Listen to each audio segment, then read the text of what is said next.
A while ago, I made a video about Season 1, and it was received pretty well.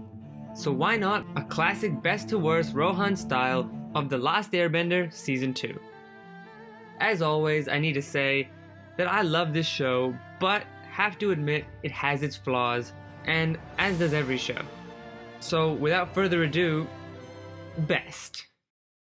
The maturing of the characters. This season really took character development to a whole new level. And I mean, sure, they developed and matured in the first season, but this season was above and beyond. From Iroh being a little bit of a crazy old man in Season 1, to a wise and heartfelt human being who showed love to everyone around him. And Toph being introduced and moving from a no rules, anything goes mentality to being truly part of the team.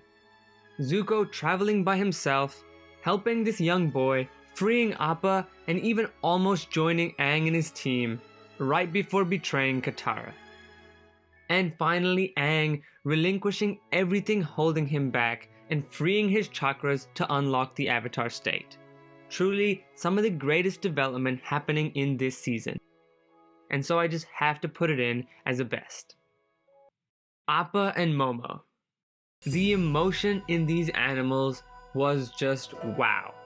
I've never watched a show that could make the animals as emotion-filled as this one.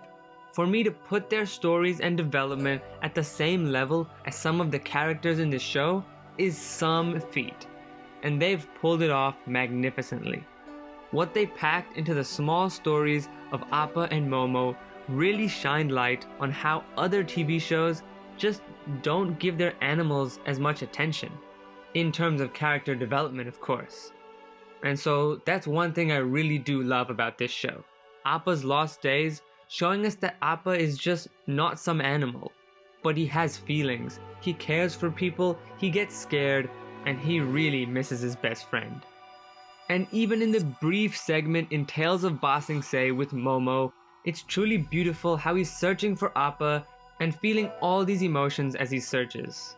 I truly love it, and this has to come in as one of the best. And the third best, the Crossroads of Destiny. Firstly, what an amazing title for an episode. And what they did with this in 22 minutes was astounding. Aang letting go of the one thing he loves, Iroh fighting purely for good, Zuko betraying Katara and fighting alongside Azula, and finally the king and the gang having to flee Ba Sing Se after Azula takes reign over the Earth Kingdom. What a great episode. I have to say this was my favorite in the season, and I just have to put it in at the best. And that time again, everyone's favorite, the worst. And my first worst spot has to go to Toph. Now, hear me out for a sec. I know I said Toph had great character development, and she really did, in the later half of the season.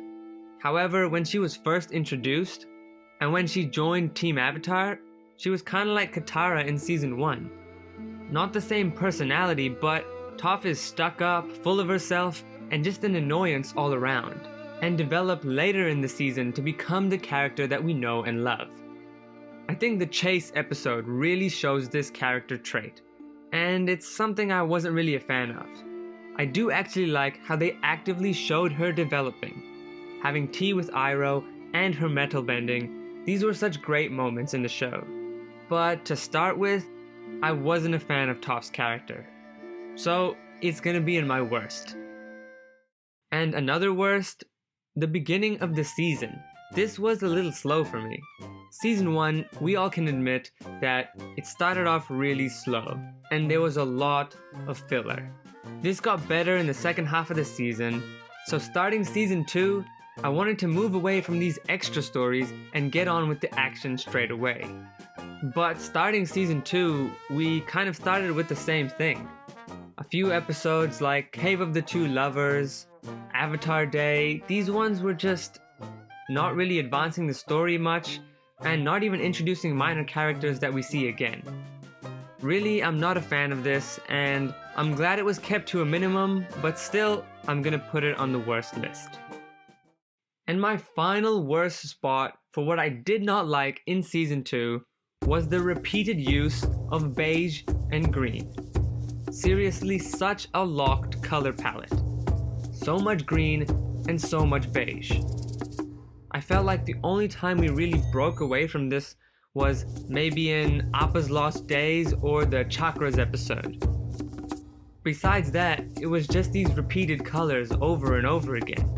Now I understand that it fits with the theme of the book, and they really did wonders with these colors. But I'm a guy that likes a large color palette, and this just wasn't it.